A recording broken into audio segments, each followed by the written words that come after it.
இந்திய அளவில் கூட திரையுலகில் அறிமுகமான குறைந்த காலத்தில் எந்த நடிகரும் முயற்சித்ததில்லை. படம் அமோக வெற்றி பெற்றது.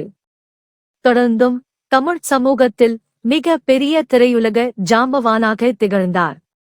தோல்விகளே இல்லாத சிவாஜிக்கு திரையுலகில் என்றும் ஏறுமுகம்தான். இந்த வகையிலும் நடிப்புச் சக்கரவர்த்தி பிரபலமானவராக திகழ்ந்தார். நடிப்பில் தமிழ் திரையுலகின் ஆழம் தலைவனாக ஒரே மாதிரியல்லாது பல மாறுபட்ட கதாபாத்திரங்களை ஏற்று நடித்து பலமுறை தொடர்ந்தும் தமிழகத்தின் நடிப்பு முதல்வர் நான்தான் என செய்து காட்டினார். அந்த வகையிலும் நடிப்பு மாமேதை பிரபலமானவராக வாழ்ந்தார்.